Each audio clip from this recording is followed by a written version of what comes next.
क्या हमारे भारत देश में सभी नागरिकों के पास विरोध करने का समान अधिकार है? या उन्हें इस बात पर विरोध करने का अवसर मिलेगा कि वो किस वर्ग से है, किस धर्म से है, किस जाति से है या किस समूह से है? मैं यह सवाल इसलिए पूछ रहा हूं कि इस देश में भीम आर्मी कहीं भी प्रोटेस्ट कर सकती है।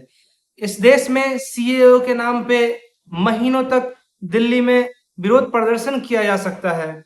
इस देश में किसान आंदोलन के नाम पर दिल्ली को महीनों तक घेरा जा सकता है। इस देश में सभी राजनीतिक दलों के पास विरोध करने का अधिकार है, मगर जब एक सामान्य वर्ग के लोग विरोध प्रदर्शन करने के लिए दिल्ली के जंतर मंतर रामलीला मैदान में इकट्ठा होने का प्रयास करते हैं, तो उनके लोगों को हाउस अरेस्ट कर दिया गया है।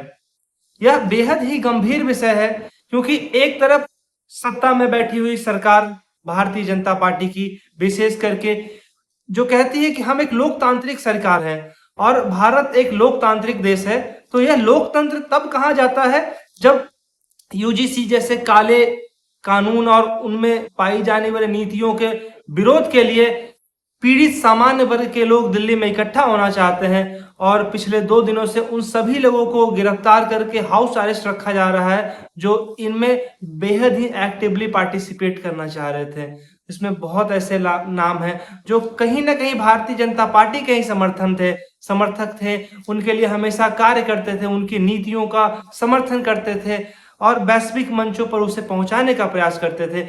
मगर जब कुछ नीति एक वर्ग के खिलाफ होगी, उनके अपने समाज के खिलाफ होगी, तो वो आवाज उठाना जायज है। और जब उन्होंने आवाज उठाने का प्रयास किया और बेहद ही शांतिपूर्ण ढंग से यह विरोध करने का तरीका अपनाया गया था कि हम दिल्ली में इकट्ठा होंगे और सरकार से यह सवाल पूछेंगे कि इतने महीने हो गए यूजीसी कानून आए हुए और उस पर सुप्रीम कोर्ट द्वारा रोक लगा दिया गया, फिर भी भारतीय जनता पार्टी के किसी नेता से इस पर एक आवाज तक नहीं निकली कि ये यूजीसी कानून गलत है, ये नियम जो उसमें नीतियां जोड़ी जा रही है गलत है। एक तरफ यही राजनीतिक दल सामान्य वर्ग के लोगों का वोट लेंगे और जब बात उनके लिए कुछ कार्य करने का होगा तो उनके लिए यूजीसी जैसे कानून कर लाकर उन पर थोपने का प्रयास करेंगे। यह कहीं न कहीं हर सामान्य वर्ग के लोगों के मन में गुस्सा उत्पन्न करता है कि जब चुनाव आता है तो आप हमें बस लॉलीपॉप थमाने का प्रयास करते हैं, आप हमें अपना बताने का प्रयास करते हैं, और जब किसी वर्ग के लिए, किसी समाज के लिए कार्य करने का अवसर आता है उसे छोड़ देते हैं। बात सिर्फ इतनी है कि किसी भी राजनीतिक दल के भारतीय जनता पार्टी के नेता ने इस पर एक शब्द नहीं कहा, बस इसको इस तरह से नेगलेक्ट किया जैसे ये कुछ है ही नहीं। वो बस चाह रहे थे कि ये मुद्दा कहीं ना कहीं दब जाए, कहीं ना कहीं छुप जाए, मगर बहुत लोगों ने प्रयास करके इस मुद्दे को बनाए रखा कि नहीं, आपने हमसे वोट लिया है और यह हमारा अधिकार है, यह हमारा हक है कि हम आपके खिलाफ बोलेंगे। अगर आप हमारे लिए ऐसे गलत नीतियों का लाएंगे तो आपको हमारा विरोध झेलना पड़ेगा। और कहीं न कहीं इसी के लिए विरोध प्रदर्शन की तैयारी की गई थी, मगर दिल्ली में बैठी सरकार, प्रशासन ने कल रात्रि से ही, परसों से ही उन सभी को हाउस अरेस्ट कर दिया है और जो दिल्ली पहुंचने का प्रयास कर रहे हैं जो लोग, उनको भी उधर ही रोक दिया गया है। तो ये साफ साफ सरकार की नीतियों, सोच पर एक धब्बा उत्पन्न करता है कि आप किस प्रकार के देश को ले चलना चाह रहे हैं। आप एक तरफ सबका साथ और सबका विकास की बात करते हैं और जब सर्व समाज के विकास की बात होती है तो आप एक वर्ग जो हमेशा से आपके समर्थन में खड़ा रहा है, आपके साथ रहा है, आप उसको भूलकर नेगलेक्ट करते हैं। और यह सवाल हर सामान्य वर्ग के व्यक्ति को पूछना चाहिए कि ऐसा क्यों किया जा रहा है केंद्र सरकार द्वारा, ऐसे क्यों किया जा रहा है दिल्ली में बैठे माननीय नरेंद्र मोदी जी द्वारा, ऐसा क्यों किया जा रहा है भारतीय जनता पार्टी के सरकार द्वारा। क्योंकि आप जब तक बंधुआ मजदूर बने रहेंगे वो सोचते रहेंगे कि ये कहाँ जाएंगे।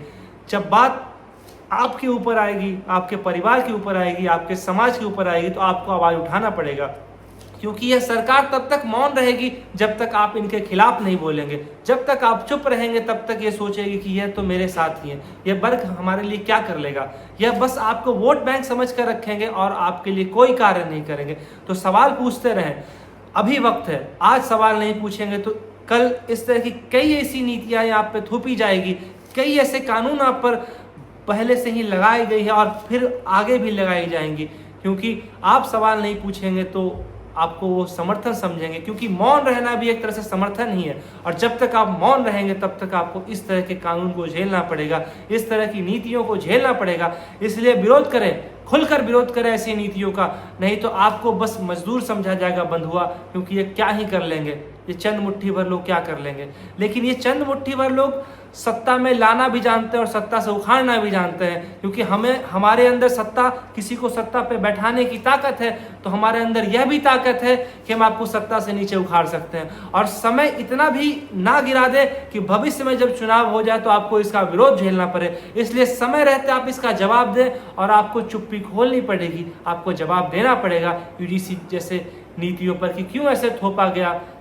ये तो सुप्रीम कोर्ट था जो इस पर रोक लगाया गया, लेकिन भाजपा के किसी नेता ने इस पर एक शब्द कहने की जद्दोजहद नहीं की। और जब सुप्रीम कोर्ट ने इस पर रोक लगाई तब कई ऐसे नेता इस पर अपना बयान देना शुरू करके धन्यवाद सुप्रीम कोर्ट, आपने इस पर रोक लगा दिया। तो इसमें सुप्रीम कोर्ट क्यों आया? आप जब सत्ता में बैठे थे तो आपको इस तरह की नीतियां आनी ही नहीं देनी चाहिए थी, क्यों लाया गया? आप सवाल पूछिए। जय हिंद, जय भारत, जय श्री राम।